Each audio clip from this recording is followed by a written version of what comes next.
So come on, let me see you get gone. Baby mamas, this your song. Been pregnant for way too long. Now tell the DJ turn it off. If she a baby mama, she gon' do that baby mama. Work. She gon' put it on you. She gon' do that baby mama. Drop, Drop it down, drop it down, down, low. drop, Drop it down, drop it down, down, low. Drop it down, drop it down, down, low. Do the baby mama when I step out on the top. Alright, it's induction day, so want to give a little bit of background before we got here. So I'm currently 41 weeks, so I'm 1 week past my due date. I was due September 12th. It's now September 19th. For those of you who don't know, this is baby number 3. I can link our previous baby videos as well as our journey to becoming pregnant with baby number 3. But what I will say, it's been a journey. It's been a journey to get pregnant, stay pregnant, and now have this baby. So we'll link all of that. All 3 of my pregnancies have gone past my due date. My first pregnancy was 10 days past my due date. My second one was 3 days, and now I am 1 week past my due date. So apparently my kids like it up in here. But want to give a little bit of how we got here. This induction was not planned, but we're here, and we're riding with the punches.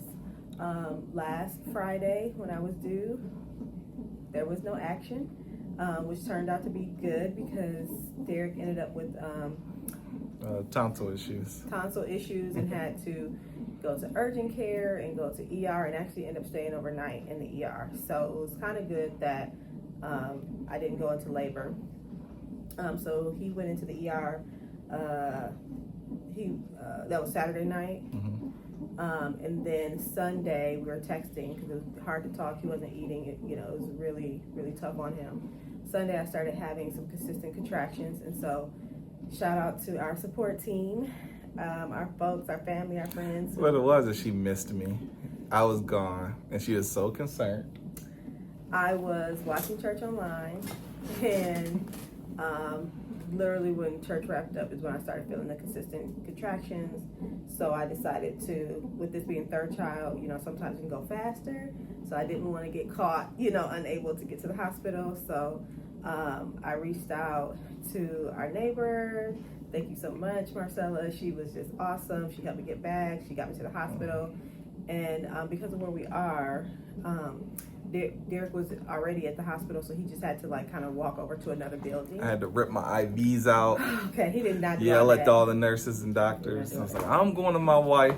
He had to. So I stormed out of ER. He had to discharge himself, which I didn't want him to do because I knew that he was feeling really bad. And even when I first saw him, I could tell that he still, kind of needed the meds. And so by the time we got to the hospital, of course my contractions slowed, and so they encouraged us to walk around for a couple hours, and we ate, which it's in and of itself is not untypical. Right. The hospital environment tends to slow stuff up. Right, because I forget what it's called, but it's basically, labor and delivery process is very hormonal, right? And so if you're in a fight or flight mode, that can prevent you from contracting, etc. Versus when you're in a comfortable spot like at home, your body's able to relax, that kind of thing. So we were able to eat and enjoy each other, kind of walk around, and then they told us to come back 2 hours after we had gotten there. So it was maybe 3 o'clock when we got there.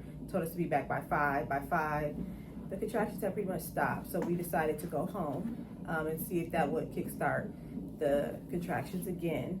And I was really glad we were able to do that because he was able to sleep. And at that point, I feel like the medicine was starting to kick in for his throat issues. And so he was able to talk, even though eating was still painful, but he had to eat.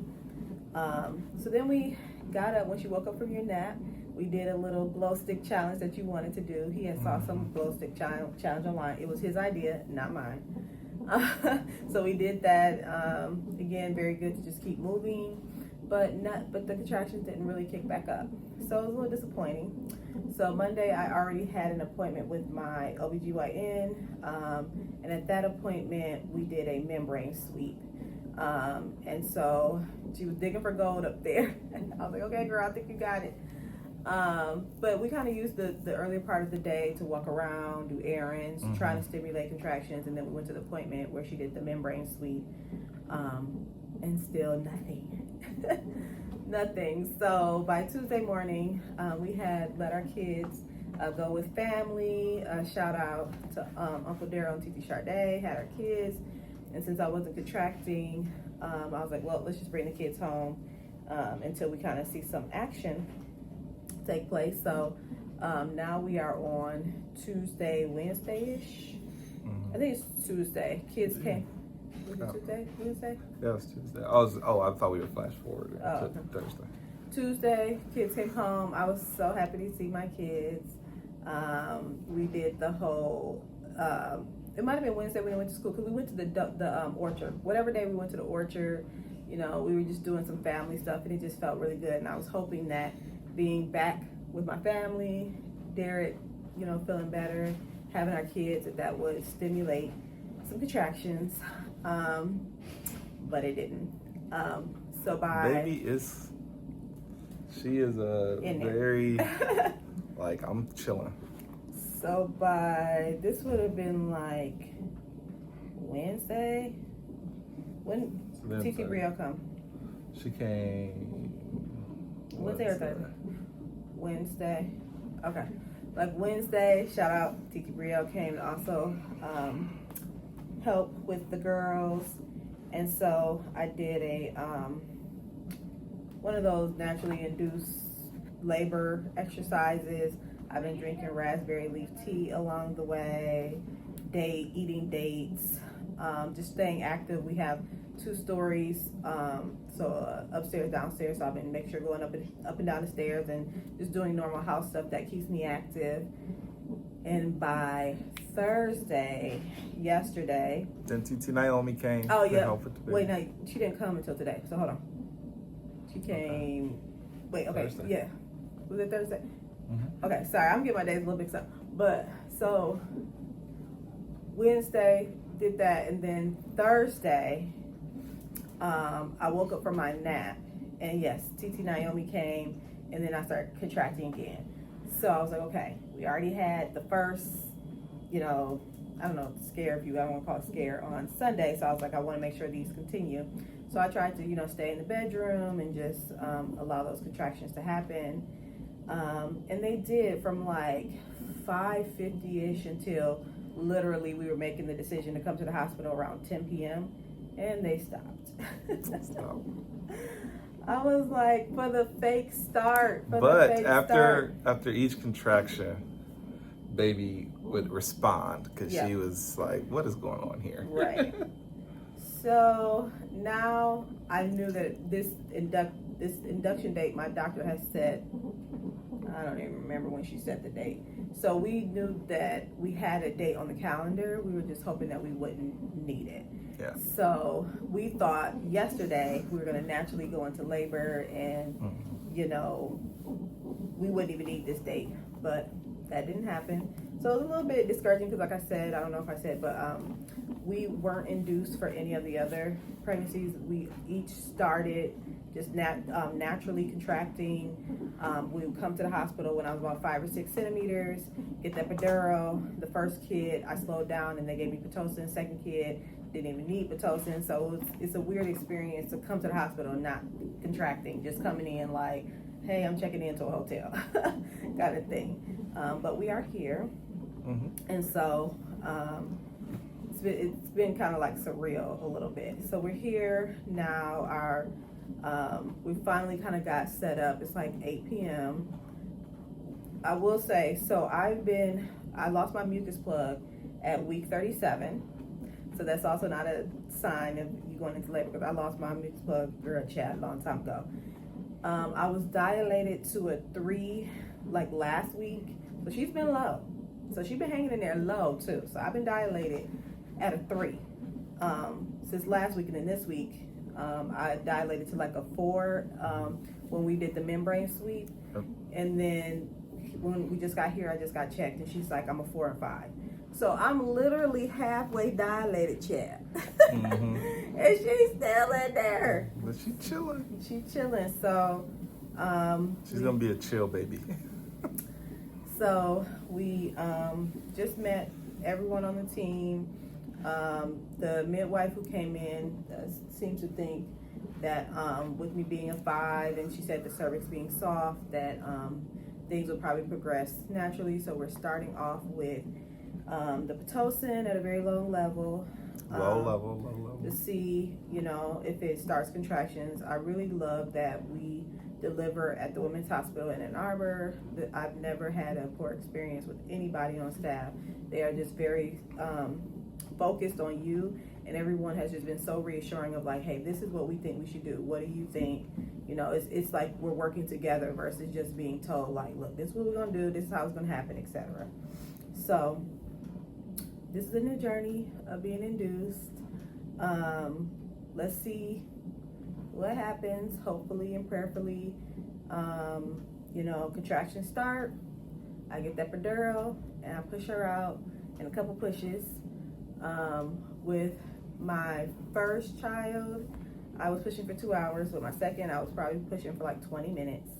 So it would be nice to She was in we didn't have a water break, so she was in a balloon. So we're not sure of how much that helped. Right. So I mean, we also talked about breaking my water this time. I'm just not really keen on it. I would much rather just have the Pitocin, have the contractions, and we just, once I feel the urge to push, I push.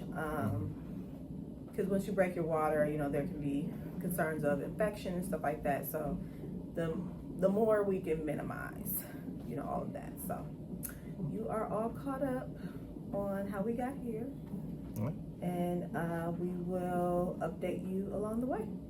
Awesome. Update. It's a 9:50. About an hour and a half ago, almost 2 hours. Almost 2 hours. And we are doing good. We're on Pitocin. They've been increasing it slowly. What level? We're at level 8 right now. I think I'm having a contraction now. Can you see it on the thing? They got my government name all on there. Oh, right. But she's having contractions. They feel crampy. When I'm just laboring on my own, it feels like my stomach muscles are just tightening. This feels crampy. Yeah, so not the happiest of campers right now. No. But we are doing good. We got a chance to eat. Staff has been amazing. We're about to watch a movie right now and just try to enjoy our time and journey however we can. I don't know why we're at this angle, but we are. And we are doing great now that she got some Epidural. Top shelf pain management. Let me tell you something. Thank God. Would you like the floor? Don't blink. So we were 2 hours in. We came back like about an hour ago, and the Pitocin was up to an 8. I was feeling like period crampy, and it was just like not comfortable. And so I finally decided, I was like, I'm just gonna get the epidural. I'm already like 5, so that's normally when I get it, like 5, 6. And now, oh my God, I feel so much better. Like I could probably sleep. Yeah, and we're at a 10 now on the Pitocin, just for record keeping sake. Yeah, so we're at a 10. Feel good, like I can sleep and relax and be a little nicer to my husband. So, I think she said in about an hour they're gonna check and see where I'm at. So that is the update on induction. All right, it is almost 3 a.m. The last shot they gave me, the epidural. Ooh, as my mom would say, my toenails are feeling good. Okay. And she put a catheter in. She's been moving me around. They've been checking me. I think I was still 5, right? Still 5. So they've been moving me around. They're gonna check me in 1 more hour and likely offer to break my water. But I've been able to get some sleep with my eye mask. It's been lovely, darling. So now they have me in a throne position. She had me on both sides and like the ball between my legs and stuff. Not the ball, but like pillows between my legs. So the goal has been, the more you move, it's good for getting the baby to come down. I can't see my Pitocin level. I think I'm probably still 18, which I have not been feeling those contractions because I've been asleep. What the young people do. Get the epidural. So hopefully when they come in, I'm pretty dilated by then, hopefully. Prior to getting the epidural, I was feeling really crampy, which without the epidural, when I have contractions, it just feels like my muscles are tightening and releasing. But with the Pitocin, it felt more like period cramps. I don't know if that makes sense, but anyway. So now I'm gonna just scroll on my phone, watch some videos, drink some water, pray for the best. So far, she's been tolerating really good, which I've been so grateful for. She and I have been tolerating the Pitocin really good. I feel like we have an all-star team here. My nurse has been like, she do this, okay? She been changing stuff and flipping stuff and inserting stuff and taking stuff out like she do this. So I'm really grateful for that. So let's see what we look like. Hubby was asleep on the couch, so I'm not gonna show him. But they're monitoring me. I got cords out everywhere, so let's see where we are and what we do when they come in an hour. It is 5-something in the morning. It's 5:35. So we had to water break the bags of water. Jessica has been getting improvement with the number of contractions. They were trying to get contractions every 2 to 3 minutes. She was every 2 to 4. And the cervix didn't quite dilate as much as we would have hoped just from Pitocin by itself. And so we did make the decision to go ahead and do the water break just to encourage baby to start to have a little stronger, more intense contractions. And the cervix is already thinning out more, and we did it like 2 minutes ago. Yeah. So The water was clear. So and the water was clear, so no like macaroni or whatever poop in the bag. So I've been also up in my epidural, making sure I'm comfortable. she's been pressing her button. So I'm real numb. And also we've been doing a lot of position switching, so that just encourage baby to move around and start to come. So we're gonna try to let Jessica get a little bit of sleep, but next checkup is gonna be in 4 hours. Hopefully we have some movement prior to that, or significant progress at that point. It is 6:30. It's 1 hour after we did the bag break at 5:30. Water broke my water. Broke the water. At the time of the break, we were about 5 centimeters. Now we're at 8, so progress very fast, and they can feel it already thinning already. Yeah. Ooh. So this girl might shoot out. Okay, deep breath in. Deep breath in. Push. 3, 4, 5, 6, 7, 8, 9, 10. Let that breath go. Deep breath in quickly. And push. 2, 3, 4. Now let's do those baby grunts. So stop. Now like. There we go. Yeah. Keep Grunts. Yeah. Keep Little doing grunts. it. Little There you grunts. go. There you go. Good. So good. Keep sliding out. So Good good. job, Jessica. Good. It's almost out. And heads out. Perfect. Okay, just gonna check around for a cord. And then we're gonna need a big push. Big push. Yeah, get those shoulders out. Push back and curl. Curl and push. There you go. A little bit more. Open your eyes. Open your eyes. So good. Her eyes are open. Keep pushing. Keep pushing. Keep pushing. Get those. Yeah. Like back just a little bit. So good. There she goes. She's only half birth. Yeah. Hi, sweetie pie. You are bigger than All right. She's out. Time.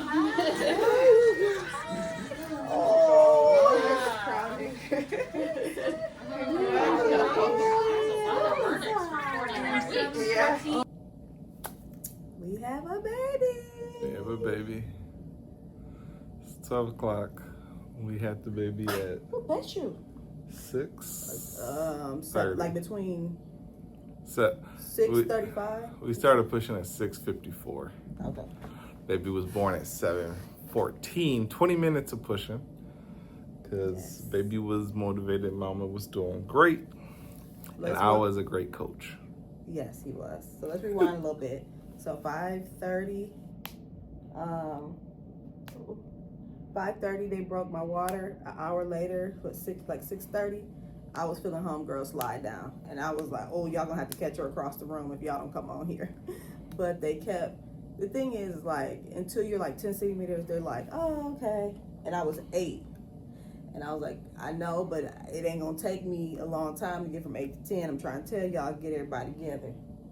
And like Derek said, she came out in 20 minutes. So beautiful. Eyes wide open. They said, I didn't see. Lots of hair, eyes wide open. Very vocal, crying. 6 pounds, 10 ounces. 6 pounds, 10 ounces, vocal. I don't remember our other two like being as vocal as she was. She came out like, I'm hollering. Yeah. They need to like, spank her, get her going. Right. We did the delayed core cunny, which ended up that's like I guess the procedure here. So like they automatically know you don't got to fight with them. So they take the baby out and immediately put the baby on Jessica's chest for some skin to skin contact. Delay the core cunny, at which point I performed minor surgery for which I did not go to school to do. To cut and snip. And then they kind of just left us alone. You got to do the placenta and the cleanup. But as far as like the baby, like they didn't immediately go to start giving the vitamins to the baby, the way the baby to do these things. Because they were just like, this is your time to bond with baby. And so what is it called? The golden hour or something? Golden hour. Golden hour, yeah. So they gave us about an hour just to bond. And, they had to do like cleanup and stuff for Jessica, of course. But as far as like just leaving the baby alone. And then they said, because they were just like, we can do all the weighing and all that stuff, a little bit later after we've gotten a chance to kind of connect, which has been great. No tearing. No tearing. No tearing. I will say that baby number 3 was maybe closest to baby number 2. The labor was 12 hours from we kind of really got started like 8 o'clock p.m. 8 o'clock p.m. and we were done about 7 to 8 o'clock a.m. Pushed for 20 minutes with baby number 2 and baby number 3. Did not tear with baby number 2 or baby number 3. But we were saying that because we could have broken water almost like when we got here at 8 o'clock or earlier. And not earlier than 8, but or a little bit earlier than what we did, which was 5:30. But Jessica, I'm glad that we did not and we delayed it because it gave us a chance to sort of sleep over the morning because obviously there's a lack of sleep once baby is here. So it gave us a chance to kind of get settled and sleep, and then sort of first thing in the morning, do the break, and then you kind of got the whole day where you at least have some energy. Right. And the epidural was good, just like baby number 2. Good. I mean, when I have the epidural, you don't feel the pain, you just feel pressure. So I could tell where she was, when she was starting to come out. I could feel obviously her head. And but there, it was shift change. So shift changes at 7. So we started pushing at 6:54. Right. So everyone's like, oh, everybody, trying to get off of work. Everybody was super nice, but but it's just the situation of everyone's about to get off of a 12-hour shift. You about to go home, and then you got to deliver this baby. Because this hospital pretty much the shift is 7 to 7. Yeah. So we had like the new shift nurse sort of showed up like mid. We're in it already, but it ended up all working out. It was fantastic. And we had a really good team. Like, sorry, I'm trying to make sure I don't flash y'all, but we had a really good team. One of the things I love about the women's hospital in Ann Arbor is like everyone. They know their job, but they're also like have excellent bedside manner. Like from the nurse who took us back from induction, she was like, this is about you, da da da. And then our nurse who took care of us overnight, like she does this, to the resident who helped to deliver, just very kind and was like, hey, what do you want to do? This is what I would recommend, So, we've had all 3 of our kids here. We just really enjoy. I don't know how they manage to hire people who have both the credentials but also the bedside manner. Yeah, so it was a great experience. And baby, they give you a little rolling cart for the baby's bed. None of our other 2 kids stayed in that thing he keeps saying it. for longer than that. a minute. No, I remember very well. But this baby went to sleep in the cart that she's supposed to sleep in. Oh my God. And stayed there, and then we got a chance to go to sleep. Coming at my children. Afterwards, so we got a chance to rest a little bit more. So that's just been fortunate. I don't think I've shown you guys. Got the Papa Bear shirt. And if you don't, get you one Oh, of these. this is the MVP of this. MVP. So Jessica's been able to sleep very well. It don't matter if the lights are on, the lights are off. I can get sleep. Yeah. Because if you've ever been in a hospital room, there's a lot of light sources coming from a lot of different places. So that's been excellent. So baby's great. Baby's healthy. We just had the first pediatrician come in and take a look. They did eventually, do like the vitamin Ks and the Hep B's and all that stuff. Something on her eyes. So baby's doing good. And now our older 2 are on their way To come see their little sister. Yeah. So we're going to record their reaction. Let's see. We did get them a push gift from their baby sister. So let's see if that helps smooth things over. But we'll see how they respond to their new baby sister.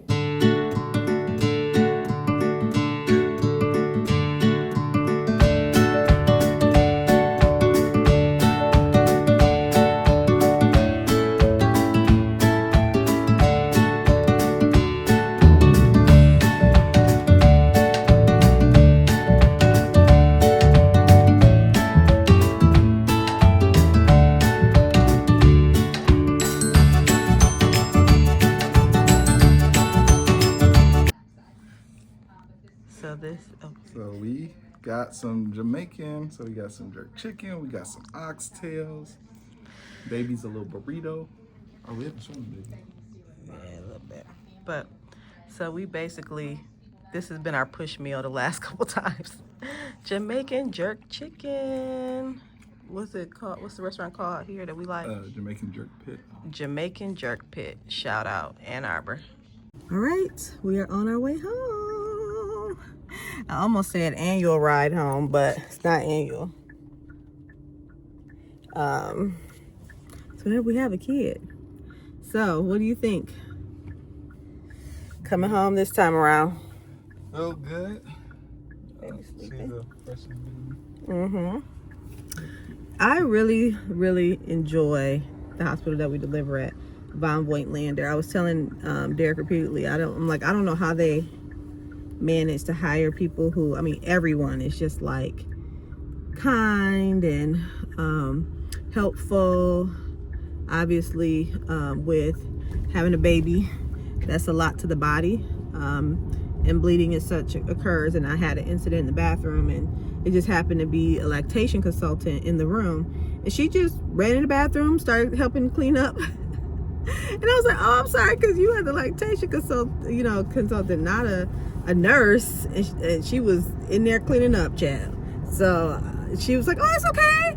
And I just love that about them. They're just like, because a lot of other places, they're like, look, I'm a lactation consultant. I'm not in this room for that. You need to call your nurse if something, went down. So I don't know how they manage to do it, but they do. They manage to hire people who are really great at their job, but also who have excellent bedside manner. So shout out to Von Voigtlander Women's Hospital in Ann Arbor, Michigan. Anything you want to say, Derek? No, it was a good experience. It didn't, start off exactly the way we, maybe dreamed or wanted, but everything progressed very smoothly. Everything happened. There's no complications. There's no tears. Our prayer was for a happy, healthy baby and happy, healthy mother, and that's what we got. So very happy and excited to get her back with the rest of the girls. Right. Get her back with the rest of the crew. Really excited. The girls got a chance to see her yesterday, and they were excited. Also, we decided to get them a gift from the baby. So I think, just letting her big sisters know, like, trying to make it a positive experience for them too. So baby got her big sisters a gift yesterday, and I think they liked it. Also, with us getting things prepared for baby, we had to move kids and move rooms, and so we tried to make that another good experience by making it exciting for the older two, like, oh, you get a big girl room, what colors do you want, all that kind of stuff. So I think those couple things hopefully helps them to feel like they're part of the process, that this is a positive experience, etc., etc. So that's what we are looking for. So now we're gonna go home. Our older two have swim class, so we're gonna figure out this new life of being parents of 3 now. How we're gonna juggle needing to be home with this one, and then getting other kids to extracurricular activities. So like Derek said, it definitely didn't start, the labor process didn't start how I thought it would, but it's okay because now we are here and everybody is safe, and that's the most important thing. And just again, grateful for the medical staff at the hospital where we attended, because when you go through something like that and you're going to be induced, it's like, oh crap, it's a very vulnerable position to be in. And so to have people who are just kind and trying to help you along the journey and not pushy is just really helpful, because I think sometimes we can take for granted that the labor and delivery process, we could just take it for granted, like, oh yeah, you just go through labor and delivery, just have a baby. But it's a serious process that could have a lot of complications, and some women lose their lives in it. So I never want to take that for granted. Always want to make sure that we're doing the most safe things that we can, and that we are with folks who are of the same mind, who care about what they do, who care about their patients, and who are skilled also in that way. So we definitely prayed over the staff before getting there, during there, after there. Like, okay, because we are not medical people, so we need everybody focused on what needs to be done. So this is us now, going from a family of 4 to a family of 5, welcoming baby number 3. Go ahead. So I'm just reflecting on sort of the process, because we weren't in the best of maybe mind space, mental space going into it, because it was the first child that we sort of had to do the induction. We didn't maybe go into labor naturally. There's a lot of stress and anxiety around what does that even mean? What is that process? And so when we got to the hospital, the very first nurse we had, whose name happened to be Jessica, she was just such a godsend and such God placement. It's just excellent. She was very kind. She set a very positive atmosphere. Very set the vibe, like, you're in control, we're here for you, whatever we can do, and just really set a perfect atmosphere. And even though we were ultimately this time going through, OBGYNs or doctors, we started off with a midwife. Which is how we delivered the first 2 girls. And so it was like very comfortable. Like between the 2, we were able to get in, get settled, get the nerves, get Down. the jitters out. And be like, okay, we're comfortable and felt cared for and felt seen and acknowledged our emotions to be able to, have a productive labor and delivery. Right.